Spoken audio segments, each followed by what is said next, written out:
Good morning, everybody, and welcome to the Expert Witness Show. I am your host, David Smith, and today's podcast is sponsored by Alpine Engineering and Design, your first call when looking for a mechanical engineering expert witness.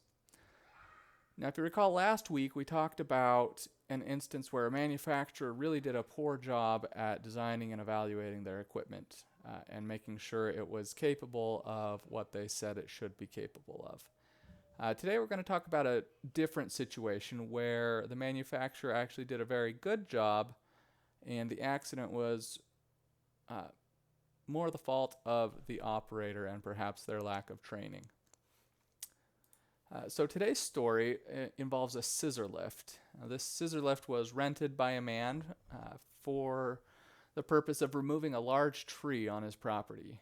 And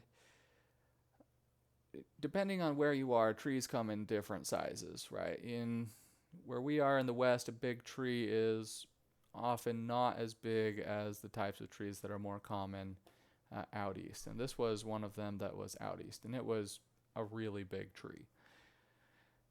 And so he'd rented this scissor lift and had gone up several times and had taken off a bunch of branches, and he was to the point where he had started working on the trunk, the upper trunk, we'll call it, that was still quite a ways in the air, but still had some good thickness and girth to it. And as he was cutting this down, as is common, he was using some rigging attached to the tree to help guide the logs that he was cutting to the ground. However, on this particular one, he must have done it incorrectly or done something that he didn't expect, because as he was working his chainsaw and was cutting through this tree trunk, as it fell, it caught on the rope, swung out away from the scissor lift, and then came back with tremendous force and crashed into the scissor lift, causing it to tip over. In the course of this accident, the operator was injured, not terribly bad, but he was injured due to the fall, and eventually ended up suing the manufacturer of the scissor lift for a design defect. And so as we evaluated this case, we were working with the scissor lift manufacturer and their attorneys because some cases are better than others, and for this manufacturer, it's unfortunate that this case had ever even been filed because they really hadn't done anything wrong. In fact, they had done a lot of things right. The manufacturer had specified that the lift was only for vertical motion and for lifting vertical loads, and that no loads other than vertical were to be placed on this scissor lift.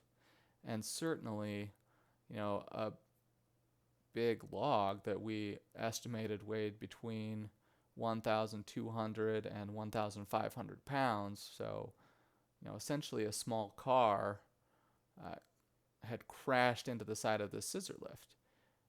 And go figure, the scissor lift tipped over, right?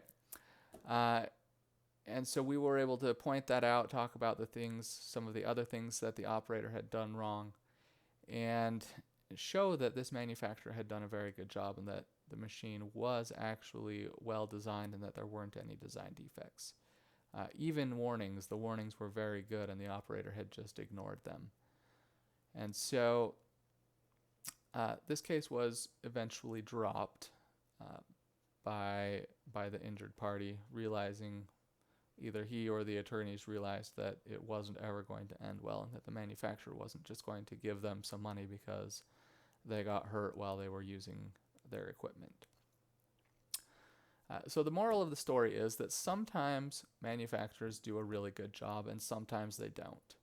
Sometimes it's obvious and easy to see when you're evaluating a case, and sometimes it's a little more difficult, a little more convoluted.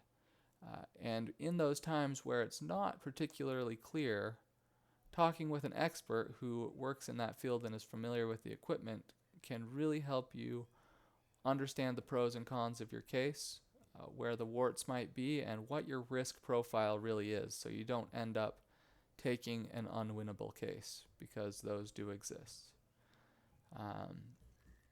So if you get to that point, you're working on a piece of equipment and you'd like to talk with an expert, give us a call at Alpine Engineering and Design, 801-763-8484. Initial consultations are always free, and we'll be happy to give you our initial take on a case and perhaps some things that you might want to look out for and things that you want to focus on as you're moving forward or as you decide whether or not you really want to take the case. So thank you. Have a good day and be safe out there.